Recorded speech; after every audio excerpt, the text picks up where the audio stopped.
what? Man boobs. I could use a little bra. What am I, a double A? Okay, now many of you are saying, what an ass.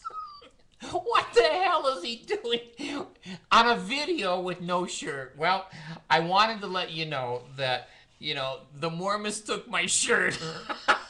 Not my life, but they took my shirt.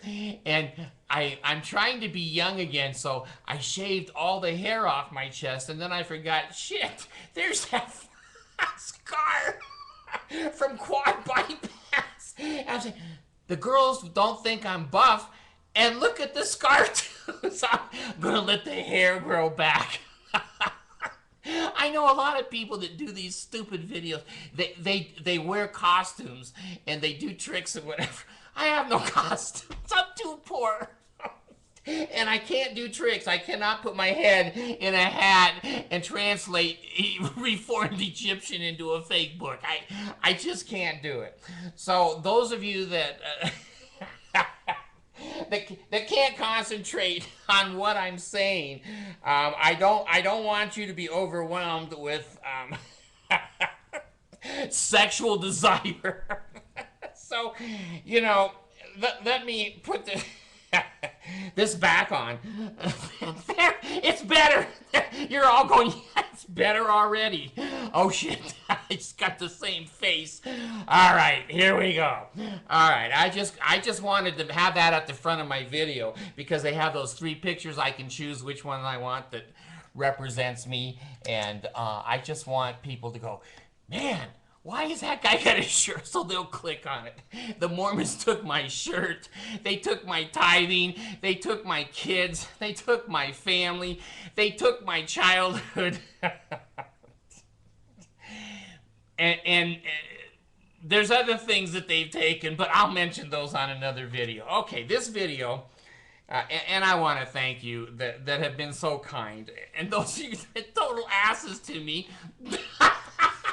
I'm thanking you in my own way. There's not many. I had a cute little Mormon say to me the other day when I said, well, should I do stand-up comedy about the Mormon church? And he said, well, only if you say something that's true. And I had another one that said, if you read this poem and you don't cry at the end, you're subhuman. Well, people have known for 50 or 60 years I'm subhuman. We don't need a poem to prove that. But I was courteous. I read the poem, and it was beautiful. It was a nice poem, and it had many meanings. And when you read a poem, every one of us interpret that differently. So anyway, I've been called subhuman, and I've been said you can only do comedy if it's true. Now, anything you say about the Mormon church is true, and it's comedy at its best. So maybe that Mormon will be happy too. All right, well, what I want to do this on is I just kind of want you to know where my head is. You know where my boobs are now. Man boobs. I never thought I'd have man. These are bigger than some of my wives. Oh, God. All right, here. I'm going to go through where my head is on scriptures. This I'm going to confine to the Bible. Now, I've made no small thing about I'm an atheist. I left the Mormon church after 50 years. I've not been excommunicated. I've not been in a disciplinary council, and no one has hurt my feelings. I just read stuff like this, and I go, hey, whatever happens at the end of my life, I don't care. And so I don't have any stressors or any pains. That's for religious people and those of you that need Jesus points, okay? Now, let me start off, and I'm not going to try to be offensive at all. I'm not taking my pants off. That's comedy. That's comedy at its best. Okay, I kind of want to go where my mind has been. Now, my mind, has been in mental institutions at different times, but I've learned some things in there too that I don't want to go back. So I take my meds. All right. I'm not going to be disrespectful, and I don't want anyone else to believe the way that I believe.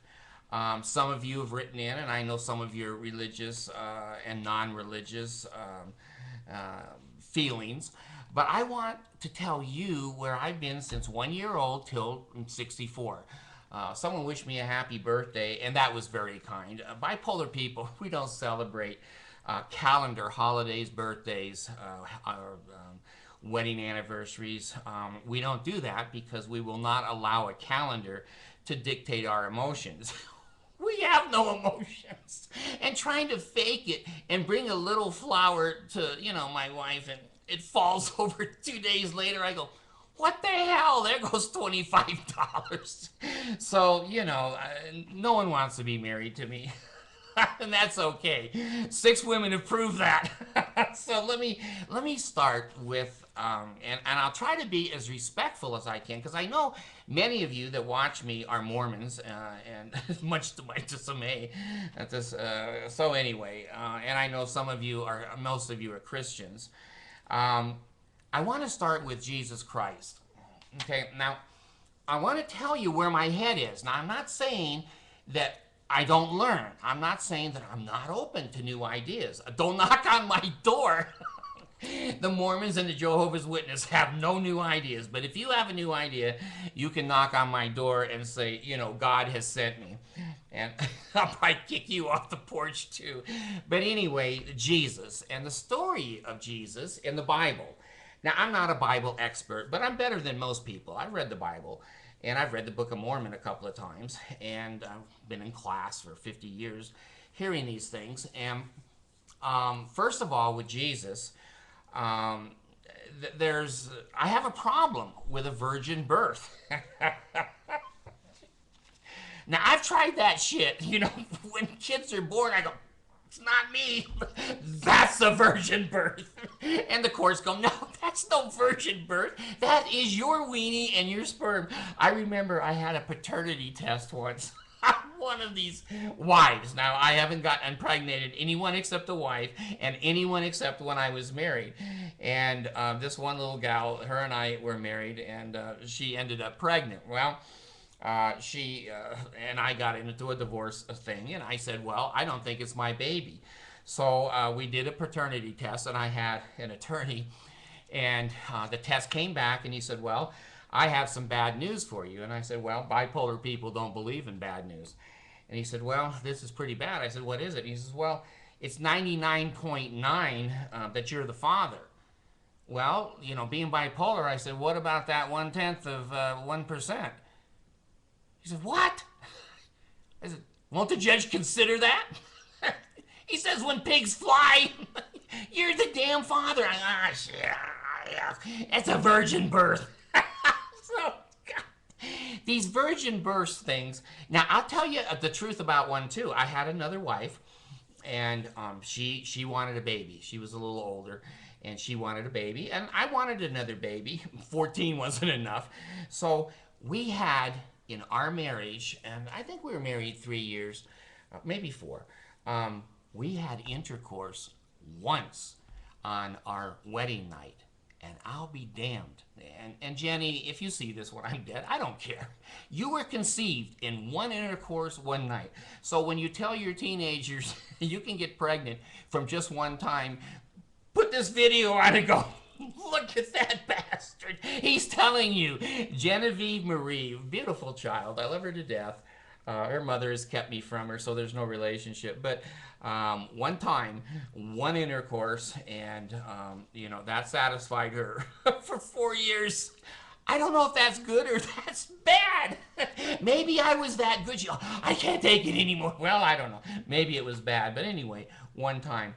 So the virgin birth, I've tried a couple of times. No one believes it. But with Jesus and Joseph and Mary, people believe it. Jesus has a PR firm better than mine. And so in the book, he doesn't have a father, except now, here you go. Is it the Holy Ghost with the Holy Ghost penis? Is it the Father who is, the Mormons believe, is resurrected? Does he have a resurrected penis? And he snuck in one night when Joseph wasn't there? Or was it a threesome? Joseph might have been in the same room. I don't know these things, and until I do, I've never seen a virgin birth. And I've tried, that philosophy, but only Jesus has been able to pull it off. So I do admire him for that. But I do have a father, and his name is on my birth certificate. I've told you over and over, he's a child molester. But that's okay. I don't know if he's registered or not. I don't think so. He's like 85, and he has Alzheimer's, and he's going to be in the celestial kingdom with the rest of the Mormons, which is why I don't want to go. Those kinds of people I just don't want to hang with. They're not my friends. So anyway, the virgin birth I have some problems with, and I've never seen it before. I've never seen it since. And I'm not one now that there's been magic gold plates that disappeared, and magic reading in a hat and coming up with reformed Egyptian. That doesn't exist. The Book of Abraham, that got thrown out on the ground, and now the Mormons are backing away from the Book of Mormon and saying it's not a historical document. We all know that in the real world, but now the Mormons are starting to realize it. So there's one of my problems, the virgin birth, okay? And no disrespect, I'm just saying I have never seen that work. I have a little bit of training in sexual background, and there had to be some sperm somewhere, or that egg would just come down and fall out. So anyway, there's one of my problems, and I have to look here. Okay. Now, the other problem I have with the Bible and with some of these ideas is the resurrection. Now, I don't know. I've stood in graveyards for days. No one has come up out of the ground and walked around and said, "Hi, David." It's never happened before or since. Now, the Mormons have these strange, everything is strange about the Mormons, but they have these strange stories that when Jesus was resurrected, there were hundreds or thousands of other people that were resurrected. Well, where are they? They're with the gold plates in Moroni's house and, hidden in his library. So the resurrection I kind of have a problem with. Now, the resurrection follows a little bit of the disappearance of the Book of Mormon's gold plates. They didn't exist. Well, now Jesus was buried in this tomb, and in those days they wrapped you like a mummy. The shroud, I guess they call it, because the Catholics have his face now, they think. So anyway, he's in this tomb, and it has, I guess, this big stone that maybe it takes 2 or 3 men. I don't know, one man, maybe one woman, I don't know. But they throw this stone in front of the entrance so nobody can go in and get Jesus. Well, the story, as it is in the King James Version of the Bible, is that Mary Magdalene was outside there, and when she went to look in the stone had been removed to the side, evidently. And she looked inside and said something like, my master has left, or he's been stolen, or whatever. Now, here's what, there's so many things bipolar people don't understand. He was wrapped up like a mummy. If he'd walked out of there looking like a damn mummy, wouldn't have somebody have seen him and go, "Shit, there's a guy dressed like a mummy"? So I don't know if he took the mummy costume off. Where's the shroud? It's not in the tomb. And so he decides to go, now there's different opinions on this. The Urantia book indicates he saw hundreds, if not thousands of people. In the King James Version of the Bible, he's only seen a few people, and most of them were his apostles. So in some way, he walked down, I think he was walking, and someone that he knew ran into him, and they didn't recognize him. Well, evidently, perhaps a resurrected body looks different than a physical body. They say no hair on the head will be lost, and boy, I'm waiting for that as an atheist. I hope that one's true. Well, anyway, now, if I had been crucified, and this is a terrible thing, crucifixion was suffocation, and you were naked. No one ever has a naked Jesus on the cross. Even the Catholics don't have the naked Jesus. They have the loincloth Jesus. Well, we all know that isn't true. And Jesus decided, I guess on his own, that he was going to go visit his apostles. Now, if someone had crucified me and unjustly prosecuted and executed me, I wouldn't be going to the prophets, my friends. the apostles. I'd go into Rome and go, hey, where's Pontius Pilate? I have something to say to his ass. Get him out here. Now, Jesus is a king. Jesus owns the universe. He created everybody and everything. Why the hell would he go to 12 paupers that were hiding because they were afraid they were going to get executed too? To me, it makes no sense. If he's a king and, you know, he can't be killed again, what does he have to lose going and seeing downtown Rome and going, hey, where's Pontius Pilate, the one that washed his hands? And who was the other? I want to say Heber. See, I can't think of the. Anyway, it'll come to me long after the video is over, like it always does. But the two of those dudes, I would have said, hey, come down here. Me and you are going to have a talk. And I think that's what a normal person would have done. So, to me, that was not normal. Now, where his apostles were hiding, I guess it was in a building, because it had windows and doors. Now, if I was Jesus, and I'm not, he may have a very different outlook on life, and I'm sure he does. I would have gone to the door and gone, and the apostles would go, who is it? What is wanted? And he would say, Jesus, having been true and faithful, desires to enter the apostles' house.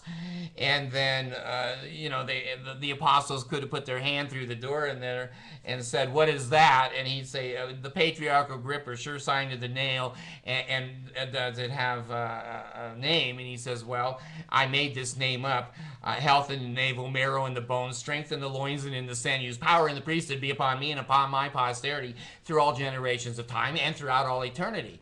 And then they would open the door and say, let him enter. Well, now, he could have knocked on the door. He could have climbed through a damn window. But no, if you're a God and you let all the children starve on the earth every day and have terrible tragedies, you walk through the damn wall. Now, I don't know if there was any rebarb in that. Probably not. I don't know. And I don't know if it was, you know, a clay dwelling or if it had boards and drywall. I don't know. But I've seen some construction workers that I've worked with, usually on Fridays when they're drunk. I've seen them walk through walls. They're not Jesus. Now, when he walked through the wall, I don't know. The King James Version doesn't say anything about damage. And, you know, calling Geico, you know, what happened to your wall? Hell, a God walked through it. Oh, right. Right. We'll send a check right over. So I have some problems with this, folks. It doesn't make sense to me. Now, to you who have faith, and faith is the ability to think anything is true, that's okay. That doesn't hurt me. And, you know, if you walk through the wall and did no damage, that's okay too. Now, let me go on here. All right, now, here's another one. I've seen this, okay? So it's not like, I haven't seen it in for the last 40 years I've seen it. He walked on water. Now, you know, when you go to the beach and you throw your towel down and you're there with your friends and you walk out, you're supposed to go under the water and enjoy the waves and the, I was going to say Salton Sea, but whatever, the Red Sea. That wasn't the Red Sea. Sea of Galilee. God damn. Anyway, the point is you sink in the water. Well, he didn't. He walked on top of the water. And I guess he was walking out to his friends who were fishermen. Personally, if it was true, it's kind of a show-off. If I could walk on water, I could probably get any girlfriend, even at my age, and go, hey, that dude is cool. Look, he can walk on the water. Take him to the beach. He's a perfect lifeguard. Just put that little vest on me, and I'll watch the surfers. I'll get you here. And so when he got to the boat, I guess, I don't know who it was, Peter, Paul, Daffy, Mickey, I don't know who it was, but they said, you know, hey, that's cool. I want to walk on the water too. And then Jesus evidently put his hands out. I think he probably threw him a life preserver, the truth. But anyway, this other apostle gets out of the boat and he walks a few steps on the water. And he was probably running. Jesus was strolling. He was cool. And this apostle dips down in the water. And he goes, hey, you know, why am I going down? And of course, it's always the Mormon faith. You don't have enough faith. Even Jesus told him that. So The Mormon church must be from Jesus. So, you know, he had to lift him out of the water and walk him back to the shore. Now, as I can still multitask a few times. When these other ideas come into the back of my mind, I can write them down, but I can't read them. Anyway, that bothers me, a man walking on water. Now, I've seen these devices when I've gone to the lakes, and some of these kids, they have, you know, balloons that they blow up. And they can walk on water, but the balloon goes round and round. And there's nothing in the King James Version that talks about balloons. And I've seen floats on people's feet. They usually fall over and they don't work very well. So I've never seen a man walk on water. I used to water ski when I was young. And I could stand up and see and hold on to a rope and come out of the water deep. And you know, I couldn't walk on the water. When the damn boat slowed down, I had to raise those ropes and take up the slack, or my ass was in the water. So, hey, if you have faith and he walked on, hey, that's okay. I wish there was a video. I think we have better videos of Bigfoot than we do of Jesus walking on the water. Okay, so let me... All right. Now, here's the other thing. Lazarus, now, I have, well, I used to have friends. I have no friends now because they were all Mormons, and they hate me, and they hate my videos, and I'm subhuman, and I never tell the truth about anything, but there's 27 or 8,000 people that have looked at me and go, hey, you know, I think he's being authentic. Well, I've got you all fooled. So anyway, Lazarus was a friend, okay? Now, even when I was a kid, I had 4 or 5 good friends, and I had some boyfriends, too. They were boys. And so Lazarus was a buddy of Jesus. Now, there's perks, just like in the Mormon church today. Those big boys get 6-figure incomes. Their kids can go to BYU for free. They have life insurance, they have retirement, and they can shop in the mall for free. Now, the last one, I don't know. I'm just making that up, but you can slide your Temple recommend card and get a 10% discount at the mall. I'm lying again. Okay. So Lazarus, you know, I don't know if he was old, but he might have been Jesus' age. He could have been 28, 30, 33. He was ill, and, you know, he didn't have a doctor. And in those days, the people just died. And so he died. and one of his relatives went running to Jesus, who wasn't even in town, and said, hey, you know, your buddy Lazarus is dead. And Jesus is cool. Like when he walks on the water, man, he's got his mojo together on the water. And so he says to the relative, he says, Lazarus isn't dead, he's sleeping. And Lazarus' friend said, he ain't sleeping, he's stiff, and he's not breathing. And that didn't matter to Jesus. He goes, hey, don't worry about it. So they were worried about it, but they walked Jesus back to Lazarus, and then the story goes that you know, I guess he put out his hand. I guess all the filmmakers believe that Jesus always has his hand out to you. And so he raises him from the dead. Now, here's my problem, okay? I don't care if Lazarus comes alive again, but I haven't met any dead people. And I've done research and studies on astral projection, near-death experiences, comas, hypothermia, where people can live longer than 5 or 6 minutes. I've seen all that. But Lazarus, I think, had been dead 3 days. Now, when you're dead 3 days, there's going to be a little smell. So that was never mentioned. That was never, if I was writing the King James, I would say he's been dead a long time and he smelled terrible. That would prove to you in the later life that I was telling the truth. Well, anyway, he raised Lazarus from the dead. And Lazarus had no comment. He didn't say, well, gee, I saw a white tunnel. I saw my friends, and they were all dressed in temple garments. He didn't say crap.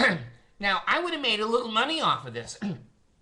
If I'd been dead for 3 days, I'd put up a little traveling show. And I'd go around and say, hey, I was dead for 3 days. You want to know what it's like to be dead? Jesus raised me, and I'm back. But no, Lazarus, he just disappears in the scriptures, and Jesus is out of the picture. Okay, so the raising of the dead of Lazarus, I have some problems with. Now, you know, to say that Jesus was a fisherman, he chose, I guess, 3 or 4 apostles, maybe more. I think Thomas was a tax collector, which reminds me of my damn email that they said I didn't file foreign taxes and foreign income. I haven't been out of the country. I think they have me mixed up with Romney. And the Caymanite, I know it's Romney, but Romney has, hacked my computer. So anyway, Jesus hung out with the fishermen, and they went out on their boat one day, and they were having a bad day. They couldn't catch a fish, if it jumped out of the water. And one day, Jesus turned himself in, I guess, to a sonar unit, and he saw the fish, and he said, hey, throw your net over there. And they threw the net over there. I guess they were on the wrong side of the boat. Like a school of fish is only on one side of the boat. But anyway, the net became so full that they could hardly get it up on the Now, Jesus could have made some good money. He could have sold himself at the beach and said, I know where the fish are, I am the new Messiah and the new sonar unit. I'll make you a rich man. Okay, well, anyway, the fish. Okay, now, there's a couple other stories here. Daniel in the lion's den. That was one of my favorite stories in the Bible. Because they wouldn't pray down to the God that the political offices wanted. And so they made the lions very, very hungry. And they threw Christians, I guess, into the lion's den, which is his house. And if anyone came to my house, I'd eat them too. But anyway, they throw Daniel and I think one of his other friends, I think. Yeah. Oh, I may be mixed up on this because it's when they were burning. The third one was Jesus. But anyway, the lion was hungry as hell. But, he looked at Daniel, and I guess, Daniel hadn't taken a bath for a month or something. And the lion said, screw this. That's dirty food. I'm not eating it. Okay, now, do I believe that story? I've never been in Africa, but I've seen movies that lions have a tendency to eat most things that move. But maybe he stood very, very still. I don't know how this happened, and I don't believe that it happened. Okay, but anyway, if you want to believe it, that's okay. Now, here's another one. Samson and Delilah. Now, this is a story that's close to my heart and my head. Samson had long hair. Now, I don't know if hippies are stronger than normal people, but they were during Samson's time on the earth. Well, Delilah, she was cute. She was hot. And he liked Delilah, and she really liked him, but she was kind of a traitor. And the king paid her some money to betray Samson and try to find out why his strength was there. And Samson killed a couple of, I think, lions, right, but with his bare hands. I don't know if he had martial art training. I don't know. But he killed them. And then he really pissed off the Philippines because he took foxes. And the SBA, is it the SBA? The humanitarian people for animals. He took these foxes by the tail and lit them on fire. Now, that don't fly in today's society, but during the Philistine people time, they did. And he threw the foxes out in their fields, and the fields caught on fire. Well, then they didn't have enough food, and they're all trying to get Samson. And he's trying to make it with Delilah, and finally they pay her to betray him. So he says to her, it's my hair, my long hair. And, I think maybe that's where the 60s came in. We were kind of hippies, and I never had long hair. I've looked like this since I was born. This is the haircut I had when I was born. But anyway, he tells Delilah, it's my hair. If I didn't have my hair, I wouldn't be strong. Well, it's a good thing he mentioned the hair on his head, because if it was the genital area, he probably wouldn't have the little general anymore. Delilah and Lorena Babbitt had similar ideas, I think. Well, anyway, she gives him a haircut. Now, suddenly he can't have any strength. And he wasn't good in bed anymore. I'm just making that. The Bible doesn't say that. Don't believe that. So anyway, they blinded him. That ain't cool. I mean, they wanted retribution. They're kind of like the Danites, the beginning of the Danites. And the movie I remember, but I do remember the Bible, that they blinded him with a hot iron or something. And then they put him on a treadmill where he walked around and around like a donkey and ground up the wheat. for the people to eat. So, Delilah reminds me of many of my ex-wives. A girl you don't want to hook up with. She didn't need any child support. She took the bribe. I should name some of my wives Delilah 1, Delilah 2. Anyway, so the movie then showed him, and I think that the scriptures back this up to a certain extent, that they chained him between two pillars, and they were making fun of him, and it's kind of like he was gay and the Mormons today. Tying them to a fence and killing them, beating them up, and just hating them because they're not secure in their own sexuality, so they take it out on the homosexuals. I've never seen lesbians beat up. Why do they beat up the man? Why do the women have a pass on this one? I'm a lesbian. Oh, let's chain you to a fence, put you naked, and beat you to death. Well, anyway, the story is that he prayed to God one more time, Jesus, and he pulled the pillars down, and the whole auditorium collapsed. I don't know who their general contractor is, but most auditoriums don't go down with just two pillars. But be that again as it may, if you believe that, I don't care. I don't believe it, and I have a problem with that story in the Bible. Okay, now here's the other story, okay? Noah and the ark. This is a strange one to me because DNA doesn't back this up. Science doesn't back this up. The Urantia book indicates that it was a local flood. The King James Version was a worldwide flood. And we know you go into mountains, high mountains, the Himalayas, and you find seashells. Well, who carried them up there? There must have been some type of sea over that landmass at one time. Well, here's this guy, Noah. I don't know what his occupation was. I know that Jesus, his father was a carpenter. His father was killed in an industrial accident when Jesus was right about 13, 14, and Jesus sued, and he lost the lawsuit. But anyway, Noah, I don't know what his job was, but in those days, ark building was not like carpentry. There were few ark builders. Now, I know the Bible says, well, the Lord gave him the measurements. Okay, well, you could give me the measurements of the World Trade Center. I still couldn't build it. But if you want to believe it, please believe it. So he doesn't know why he's building an ark in the middle of nowhere. And his friends, who once were his friends, made fun of him and his family. And I could see how that could happen when I've tried to build things in my front yard that are like an ark and ugly. My neighbors in the HOA calls me and goes, hey, take the ark down.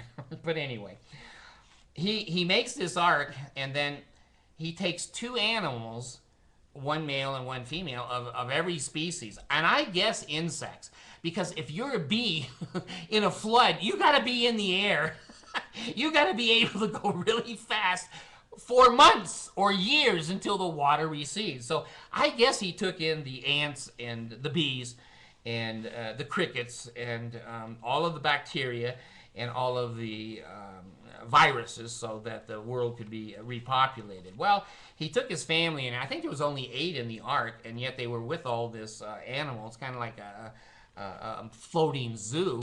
And you got to feed those animals. What do you do when the bee goes, hey, I'm hungry? Well, bacons, eggs, toast? No, honey, or whatever a bee, no, flower, nectar. So there's no flowers on the ark. How do you feed a bee? I don't know. This doesn't make sense to me. He had no plants on there. All the plants on the earth under the water would be dead. They can't produce any photosynthesis. Well, in the ocean, they don't use photosynthesis. Well, up the top of the ocean, there's some photosynthesis. But anyway, being that as it may, it doesn't make a lot of sense. And I don't know what you do with elephant poo-poo or rhinoceros vomit on a boat. It's a little bit like a fire in an airplane. Where do you go? Is it better to sit there on fire or jump your ass out the door and smash on the ground? The choices are not all that good. So the ark building is, again, one of those things. I just can't buy, folks. I'm sorry, but and they found the ark in Russia, and they're not a Christian. They were a Greek the Orthodox Church there of Russia. Okay, I'm not going to get too much into the Red Sea opening up, but I was raised in California, and I saw that tsunami on TV in Japan. That's a bitch. When that water's 30, 50 feet high and it comes over and the cars are tumbling and little kids are running, that's a tragic kind of a thing. Now, whether the Red Sea opened up or not, if I was in that group and Moses stood there like in, what is that, the greatest story ever told, and what's his name is standing there, and the sea opens up, and I'm sitting there and I'm seeing this army coming at me that's going to kill me or take me back for slaves, and then I can walk down in the ocean and the waves are on the side. I'm not sure I would have jumped down in there because there was a pillar of fire, and I would have said to Moses, how long is that pillar of fire going to be there? Maybe these horsemen will go home. Drowning is not a comfortable death. A spear in the gut, that's not comfortable either, but I don't think I would have just jumped down in there. And, whether it opened up with the power of the priesthood of Moses or not, I don't know. Now, here's another one. I have a big trouble with this one, okay? If you're God and Moses comes up to you and I would just appear. I would just say, hey, Moses, thanks for coming up, man. I got some ideas for you here. I want you to take back to my people. But no, God turns himself into a burning bush. In the middle of nowhere, this bush catches on fire, but it's not consumed. Well, I've never seen fire not being consuming of something. But anyway, the bush spoke to him. Now, when I had short stays in mental institutions, I did have some friends that talked to trees, never a bush, and sometimes to themselves and to the wall. But the burning bush, where the hell is Smokey Bear? When this is important, Smokey's never there. He's never there. He's just on TV and he goes, hey, burning bushes, they're not contagious. Don't worry about it. So then, I don't know if God just chopped up some stones or pulled some stones out of the mountain. But anyway, he decided that writing on a stone would be a good idea for an 80-year-old man to carry down Mount Sinai. Now, if I was Moses, I would have said, hey, maybe something a little lighter, sir.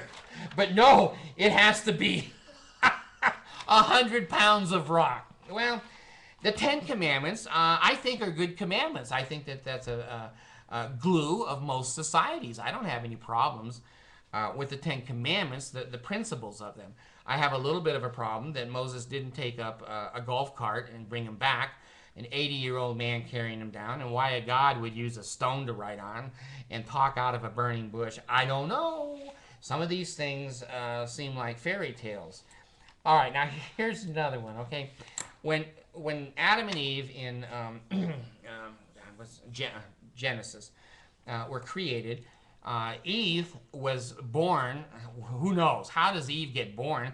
Adam doesn't have a vagina, but the Genesis said the Lord put him to sleep. So I guess there's general anesthetic.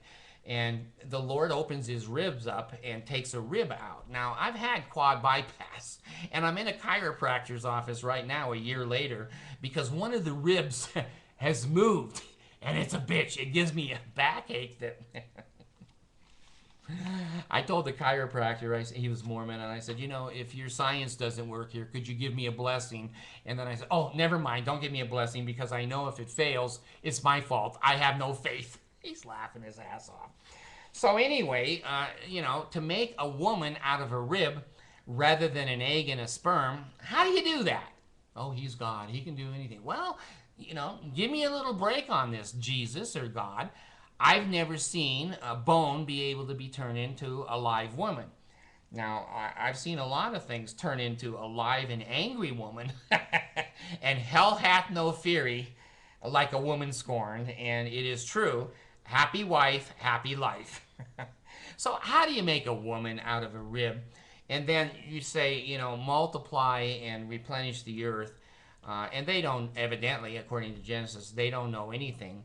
Well, here comes a talking snake. Now, I've been to snake shows. I've taken my kids into shows where they let the snake wrap around the kids and whatever, and I've seen the little tongue and the little mouth, but I've never heard one damn word from a snake. And I don't know, do snakes speak Arabic? Do they speak Spanish? Do they speak English? I don't know. How did this snake learn to speak? And, you know, the brains of a snake are pretty small, I think, even a rattler or a cobra. And this talking snake seemed to know a lot about the Garden of Eden and not eating the forbidden fruit.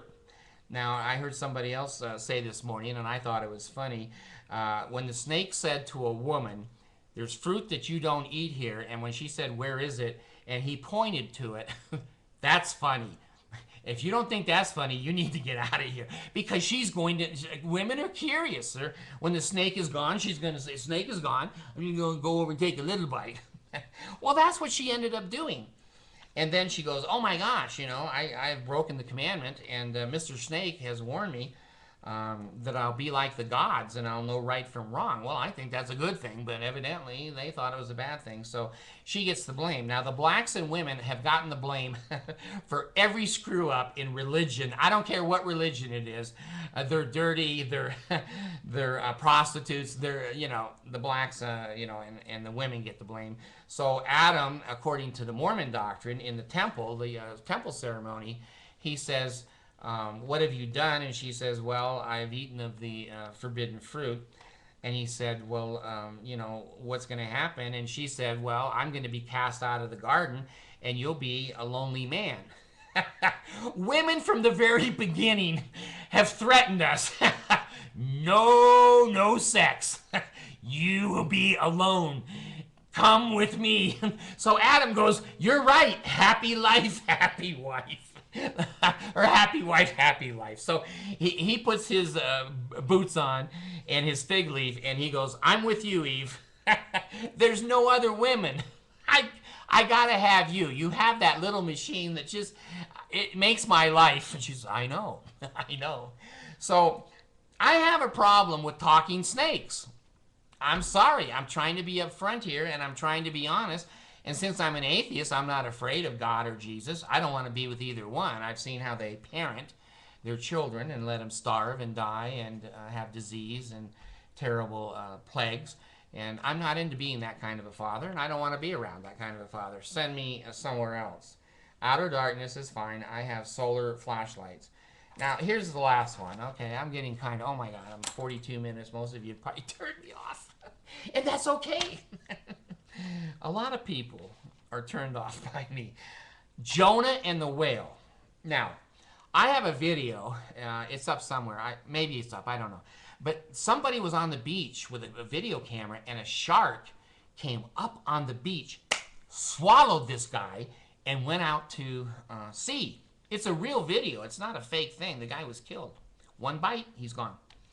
Now, I've been to Universal Studios, and by the shark tank there, and my little one, she was 7 or 8 then, I made her sit on the outside of the car, so because I knew that shark was going to come out of the water, because I'd been there, and I'm a bad dad, so I want to scare the shit out of that kid.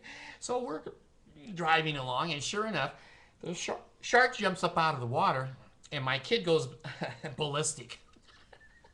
Why do I enjoy that? Why do parents enjoy getting back at kids when it's not illegal?